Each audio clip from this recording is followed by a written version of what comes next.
host body which help us to protect from infection and pathogen is known as immunity. So total ability the total ability of host body which total ability of host body which fight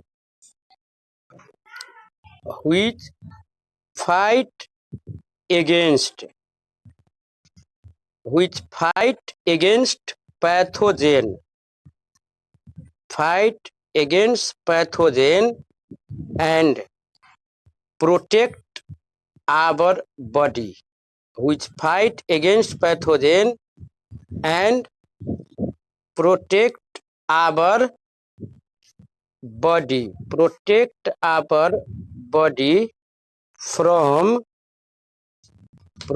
our body from disease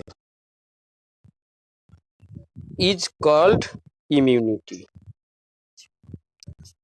के हो immunity त यो defensive power हो हाम्रो बडीको जसले के गर्छ त what does immunity it protect us from the disease हाम्रो शरीरमा हुने शरीरको त्यो पावर जसले पैथोजेन जब शरीरमा इन्टर गर्छ त्यो पैथोजेनसँग यसको इन्ट्र्याक्सन हुन्छ फाइट हुन्छ र हाम्रो बडीलाई रोग र डिजिजबाट बचाउँछ रोग डिजिजबाट बचाउँछ त्यसलाई के भनिन्छ त इम्युनिटी भनिन्छ due to our immunity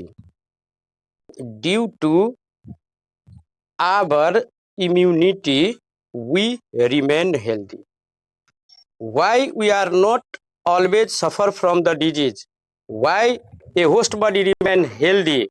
So the answer is that we remain healthy due to our immunity. It is the immunity power of the host body due to which host remains healthy.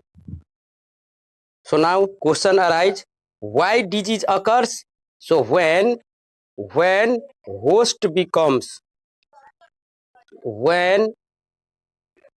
host becomes immunocompromised, when host becomes immunocompromised, which means weak immunity, when host becomes immunocompromised,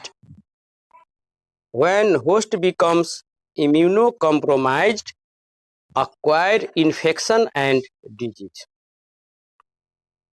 So जबसम्म मान्छेमा immunity रहिरहन्छ infection acquire गरे पनि disease लाग्दैन जस्तै अहिले हामी सुनिरहेछौँ कोरोनामा धेरैजना मान्छेलाई कोरोना लाग्छ तर थोरै मान्छे मर्दो रहेछ धेरै मान्छे निको भएर घर फर्किन्छ किन त्यसको इम्युनिटीले गर्दा इन्फेक्सन टेस्ट गर्दा थाहा हुन्छ कि यसलाई इन्फेक्सन लागेको छ त्यो एसिम्प्टोमेटिक कुनै सिम्पटम आउँदैन किन सिम्पटम आउँदैन त due to our immunity so इम्युनिटीको हिसाबले संसारमा जुन होस्ट बडी छ या सिम्पल मान्छे जुन छ यो इम्युनिटीको हिसाबले दुई किसिमको मान्छे हुन्छ एउटा हुन्छ इम्युनो कम्पिटेन्ट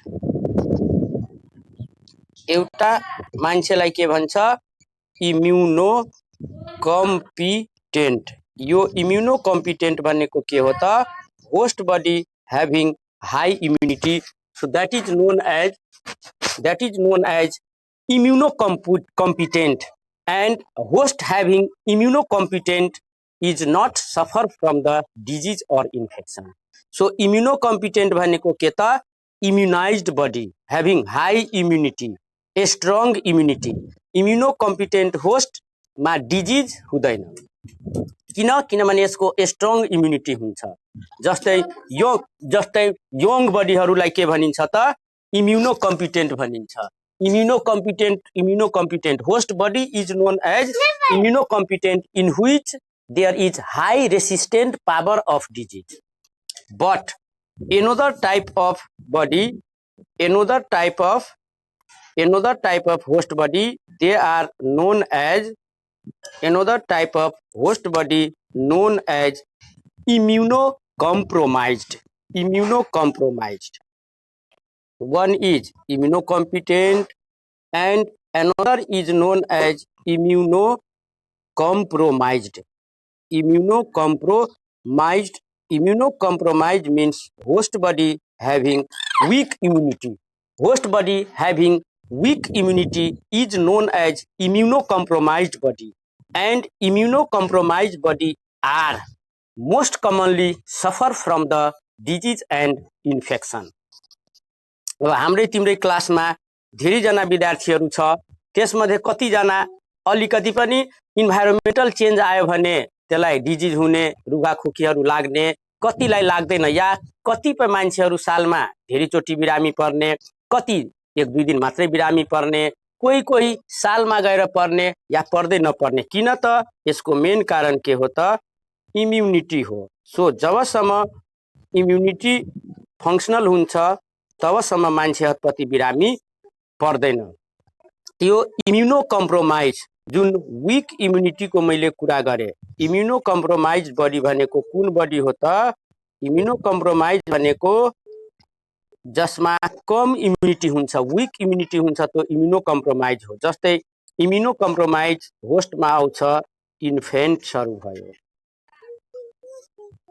इन्फेन्टहरू भयो, त्यसपछि नियोनेट भयो, इन्फेन्ट्सहरू भयो, यो नियोनेटहरू भयो, चिल्ड्रेन भयो, children less than 5 year, children less than 5 year, यिनीहरू के हुन्छ त इम्युनोकम्प्रोमाइज बडी। त्यस्तै प्रेग्नेन्ट वुमेन, प्रेग्नेन्ट बडीलाई पनि इम्युनोकम्प्रोमाइज भन्छ, त्यो बेलामा विक इम्युनिटी हुन्छ। त्यस्तै ओल्ड एज्ड पिपुल, यिनीहरू इम्युनोकम्प्रोमाइज हो, यिनीहरूलाई चारै रोग लाग्छ, ओल्ड एज्ड पिपुल। त्यस्तै एड्स लागेको मान्छेहरूको इम्युनिटी पावर एकदम कम हुन्छ, यिनीहरूलाई भनिन्छ immunocompromise body that are most commonly suffer from the disease. त्यस्तै कसैलाई पहिल्यैदेखि ओल्ड एजको पिपुल छ र कुनै क्रोनिक डिजिजहरू छ भने तिनीहरूको बडीलाई पनि के भनिन्छ त इम्युनोकम्प्रोमाइज। जो कि कोरोनामा के भनेको छ, पहिलादेखि क्रोनिक डिजिज भएको मान्छेमा कोरोना लाग्छ भने त्यो मान्छेहरू मर्छ। त्यस्तै मान्छे मरेको धेरै देखिया छ, हाइपरटेन्सन भयो, डायबिटिजहरू भयो, थाइरोइड्सहरू, युरिक एसिडहरू भएको त्यस्ता मान्छेहरूको इम्युनिटी पावर के हुन्छ त विक हुन्छ, जसलाई इम्युनोकम्प्रोमाइज भनिन्छ। सो इम्युनिटीको धेरै रोल छ हाम्रो शरीरमा, र यस्ता इम्युनिटी जुन छ शरीरमा विभिन्न किसिमको सेलहरूले इम्युनिटी दिन्छ। त इम्युनिटी भनेको के हो? Defence mechanism, defence, I am again repeating that defense mechanism, or simply it is also called the defensive power, defensive power of our body is called immunity. So शरीरको डिफेन्सिभ पावरलाई के भनिन्छ? Immunity. अब कस्ता कस्ता sales र कस्ता कस्ता मेकानिजमहरू छ त हाम्रो शरीरमा जसले इम्युनिटी दिन्छ? So immunity are of different types. So now let us move towards the types of immunity, types of immunity. So immunity are broadly classified, immunity are broadly classified as innate immunity, immunity are classified as innate immunity and acquired immunity.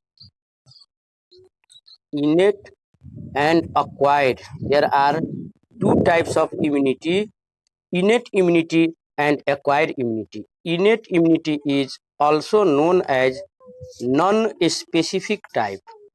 Innate immunity is known as non-specific type immunity, whereas acquired immunity is known as a specific type immunity.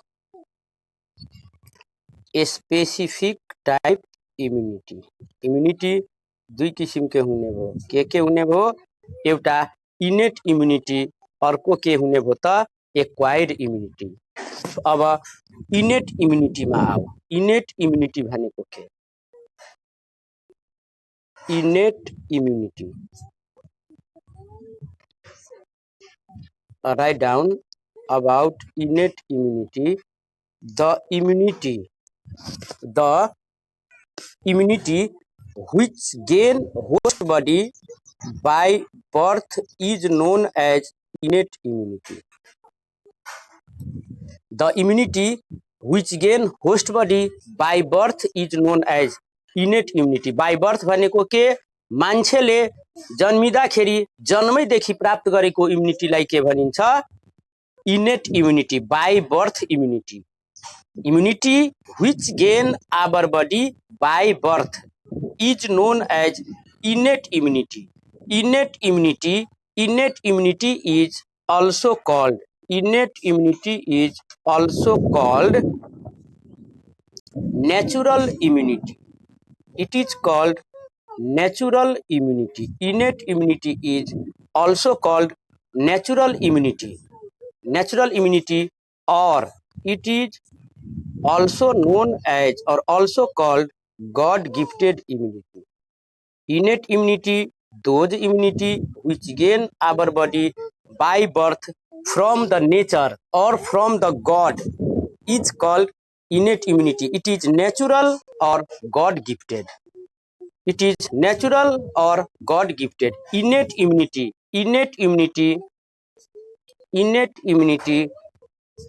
can not be exchanged. यो कसैलाई दिन र कसैबाट लिन मिल्दैन। Innate immunity can not be exchange. यो जब संसारमा मान्छे जन्मिन्छ, भगवानले दिएर पठाउँछ विभिन्न किसिमको इम्युनिटीको कम्पोनेन्ट्सहरू, त्यसलाई भनिन्छ इनेट इम्युनिटी। र इनेट immunity it protects, इनेट immunity protects our body. Innate immunity protects our body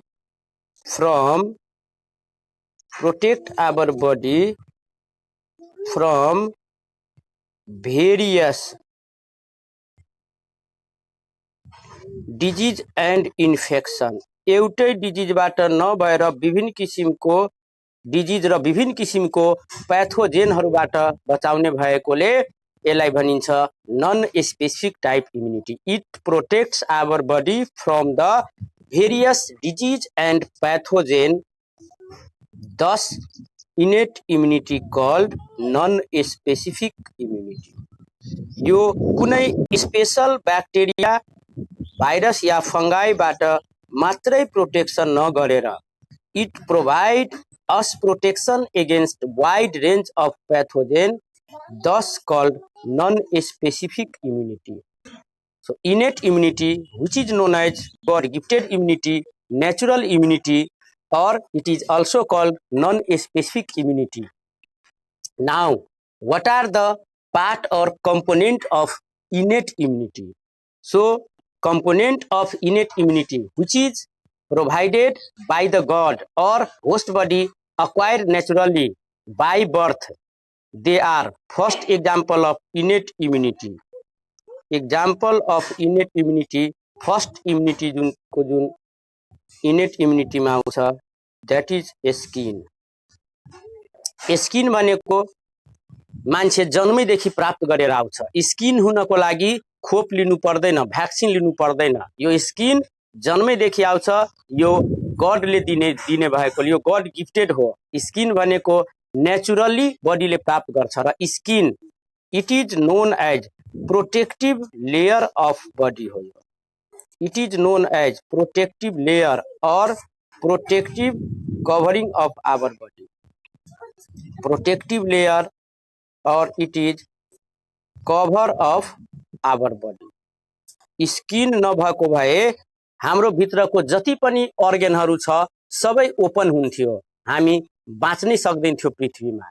directly virus प्याथोजेनहरू enter गर्थ्यो हाम्रो लङ्समा, हाम्रो हार्टमा, हाम्रो किडनीमा, र हामी बाँच्न सक्दैनथ्यो। यु क्यान इमेजिन स्किन नभएको भए कस्तो हुन्थ्यो हाम्रो body. So skin it is gain our body by birth and it protect from the invasion of pathogen. जबसम्म स्किनमा अब्राजन हुँदैन, स्किनमा उन्ड हुँदैन, स्किनमा कटिङ सटिङ आउँदैन, घाउ छाउ आउँदैन, तबसम्म प्याथोजेन इन्टर गर्दैन. सो प्याथोजेन इन्टर गर्न हाम्रो अर्गेनमा जानको लागि स्किनलाई पेनिट्रेट गर्नै पर्छ. स्किन, त्यसकारण स्किन प्रोटेक्टिभ लेयर हो र यो के हो त, गड गिफ्टेड हो, सबैलाई हुन्छ. त्यस पछाडि गड गिफ्टेड अर्को इनेट इम्युनिटीमा आऊ. गड गिफ्टेडमा नोस्ट्रिल भन्छ, नोस्ट्रिलहरू छ. नोस्ट्रिल नाकमा हुने कपाल, जसले लार्ज साइजको पार्टिकललाई फिल्टर गर्छ, यसलाई फिल्टर पनि भनिन्छ, नेजल फिल्टर. नोस्ट्रिललाई, जो कि लार्ज साइजको पार्टिकललाई हाम्रो रेस्पिरेटरी ट्र्याक्टमा जान दिँदैन. अर्को छ यो mucous membrane.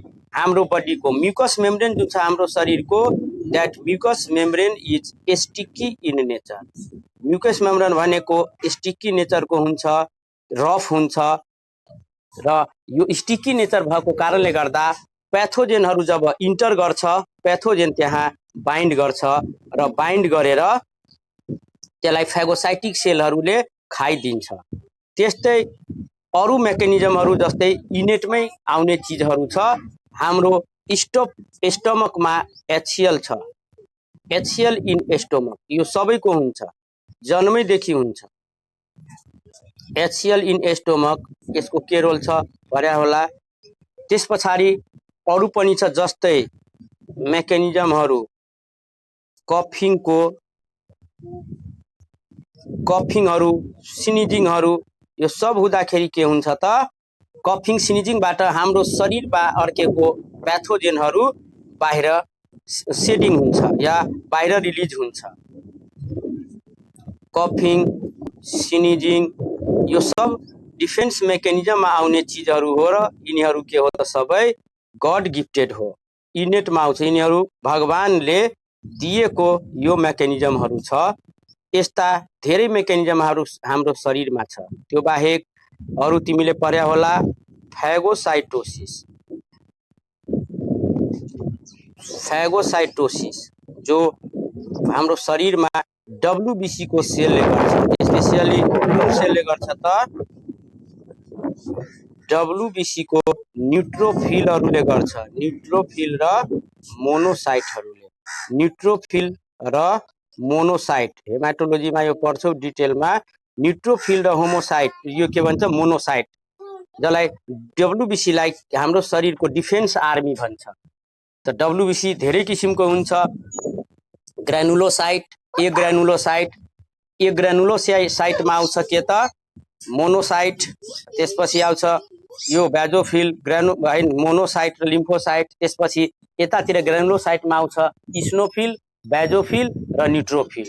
So neutrophil cell and monocyte cell, they involves in the phagocytosis. Phagocytosis भनेको के, the mechanism by which when foreign particle or pathogen enter inside the host body, phagocytic cell identify them. Phagocytic cell identify them. त्यसपछि trap them. After identification, trap them. After trapping, ingest them. Ingesting and then digest them or kill them. This mechanism is known as phagocytosis. Foreign particle is identify, trap, ingest and ultimately digest and kill. So this mechanism is known as phagocytosis and it is God gifted mechanism. Besides this, there are different other mechanisms, that is presence of complement protein in the serum. Complement, it is a specific protein present in the serum. That complement protein activated by the antigen and cause the lysis of the foreign particle. Besides these, there is variation in pH inside our body, acidic pH of urine, alkaline, and variation in pH in the intestine, alkaline pH in the intestine, and acidic pH of the body fluid. यो pHहरु variation हुन्छ हाम्रो शरीरको। Acidic pHमा ब्याक्टेरियाहरु survive गर्दैन, alkaline pHमा पनि ब्याक्टेरियाहरु survive गर्दैन। यस्ता धेरै मेकानिजमहरु हाम्रो शरीरमा छ जो गॉड गिफ्टेड छ, इनेटमा आउँछ। इनेट इम्युनिटी भनेको यो इम्युनिटी हो भने अर्को जुन इम्युनिटी छ, अर्को इम्युनिटी छ जसलाई एक्वायर्ड भन्छ। नामैले पनि थाहा हुन्छ acquired. Acquired immunity, those immunity which gain our body after birth. जन्म लिसकेपछि, पृथ्वीमा आइसकेपछि मान्छेले अक्वायर गरेको इम्युनिटीलाई के भनिन्छ त? Acquired immunity. It is those immunity which gain our body by birth. तै कसरी our body acquire immunity either by immunisation, खोपहरु लगाएर जुन इम्युनिटी बडीले डेभलप गर्छ, that is acquired immunity. Our body gain acquired immunity by immunization and also by infection। दुईटा माध्यमबाट हाम्रो बडीमा इम्युनिटी डेभलप हुन्छ जन्म लिसकेपछि। एउटा खोप लिएर र एउटा रोग सोग लागेर, बाई इन्फेक्सन। कतिपय भाइरल जस्तै अहिले कोरोना चलेको छ नि, जुन जुन मान्छेमा कोरोना निको भइसक्छ त्यसमा त्यसको एन्टिबडी डेभलप हुन्छ। त्यो एन्टिबडीले त्यसलाई फेरि कोरोना लाग्नबाट बचाउँछ, त्यसलाई इम्युनिटी भनिन्छ। मान्छेको बडी दुई किसिमले इम्युनिटी गेन गरिन्छ, either by the immunization or by the infection. So thus acquired immunity are of two types. Acquired immunity दुई किसिमको भयो। के भयो? इम्युनाइजेसन बाट हुने के भयो? Artificial immunity. किनभने खोप मान्छेले बनाउँछ र इन्फेक्सन भनेको मान्छेले जानी गर्दैन। So natural. Acquired immunity develop in our body by two mechanism, either by infection or by the immunization. Thus acquired immunity are either natural or artificial, but innate immunity pure natural thing।